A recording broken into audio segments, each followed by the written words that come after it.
Chapter 6. Tessa backed away from him, pinning herself against the wall. Didn't you have to? She asked in a small voice. Wasn't it necessary? Was it? Gideon asked. And in those two words, she saw how completely lost he was. He was trying to find something to stand on, something to hold himself up. But there was nothing. The enemy, Tessa said numbly. They want to kill us, starve us, choke us to death. She was only mouthing words she'd heard all her life. They didn't seem to have any meaning anymore, not with all the death seared into her eyes. You were killing to protect the rest of us.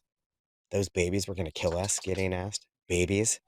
When they grew up, Tessa whispered. They're not going to grow up, Gideon screamed at her. I killed them. He snapped the computer shut and thrust it into her hands. Go on, get out of here before you've contaminated too. Before you're contaminated too. What I did, it was wrong. Evil, evil, evil. Tessa yanked the door open and ran from him. In the outer room, Mrs. Thrall was sobbing, her face twisted and anguished and destroyed, like Gideon's had been twisted and anguished and destroyed. And now Tessa's was twisted and anguished and destroyed too. At least Tessa could run away. Mrs. Thrall wasn't looking at Tessa. But Tessa still paused at the door out into the hallway. Something made her stop and cram the computer back under her shirt. Some fear that Gideon was right and somebody could be watching. Just the sight of Tessa carrying a computer out of the Thrall's apartment could be dangerous. How could she care about something like that when all those people were dead? Tessa ran into her own apartment and into her own room and threw herself across the bed. The edges of her computer tucked under her shirt poked into her skin. She shoved it down to the end of the bed. Somehow that wasn't enough. She lifted the edges of the computer, retching just because she was touching it, and all but threw it under her bed. After a moment, she dropped her pillow down after it, and then a blanket too, stuffing both of them on top of the computer as if she could suffocate it. She still felt as though the images could float up from the computer into her head, like poison. Or ghosts.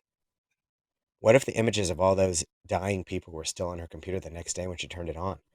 What if they were always there? What if they were always in Tessa's head? Those people are always going to be dead, whether I remember them or not. Gideon, you were supposed to be better than the rest of us, Tessa whimpered. Someone worth admiring. Tessa heard a door opening, door close. She listened hard, something like hope springing back into her heart. Then she heard a toilet flushing, a door opening, and a door closing again. It had only been one of her parents, stumbling out of bed to use the toilet and then stumbling back to their grimy mattress. She remembered what she had thought only a little while ago. Not me. I'm not going to be like them. And yet here she was, wallowing in her despair the same way they had wallowed in theirs. No, she wailed. She stood up, woozily. She yanked the mattress down from the frame and wedged it against the side of the bed, providing another layer between herself and the computer that had those awful images. Then she whirled around and ran out of the room, out of the apartment, out of the building. If she ran fast enough, maybe she could trick herself into believing she had somewhere to go.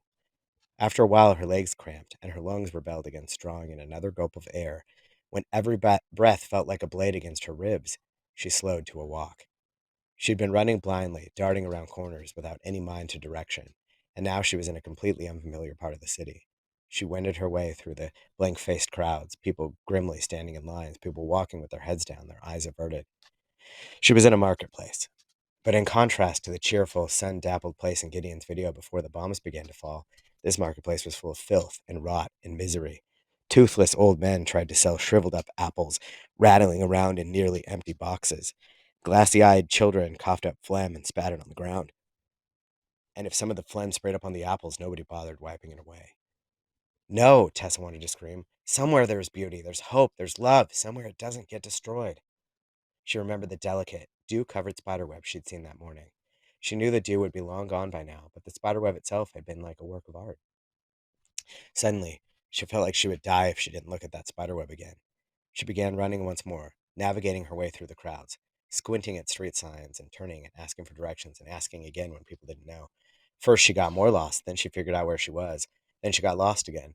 This happened over and over, the images in her head slipping down over her vision.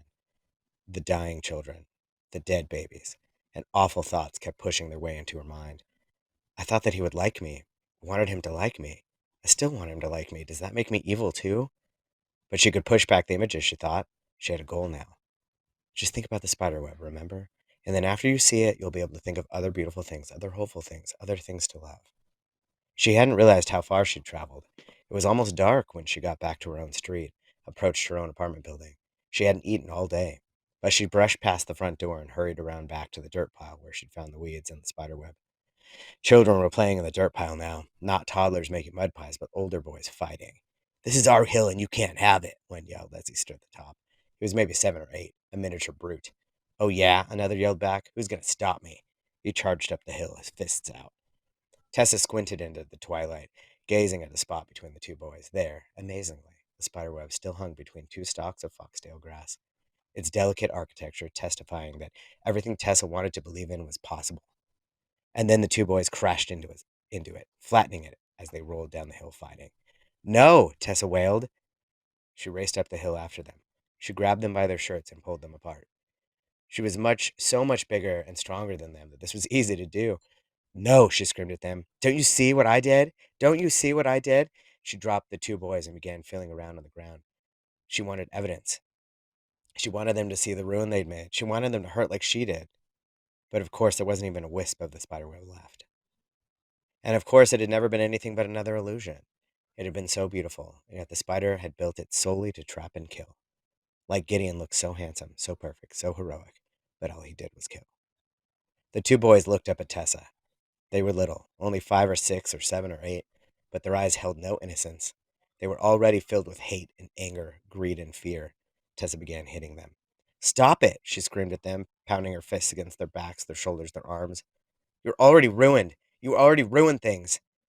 The boys fought back, their fists small but well trained, well aimed.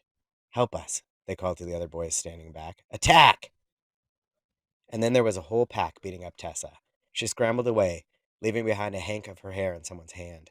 She could escape from children, but she couldn't escape the new images crowding her mind. The beautiful spiderweb falling, beauty itself revealed as a fake, Tessa's own fists beating up little children. She ran until she found herself in her own room, on the bare bed frame, sobbing into the wall. She started to move away, then changed her mind. She wanted Gideon to hear her crying. She wanted him to know the pain he'd caused, the misery.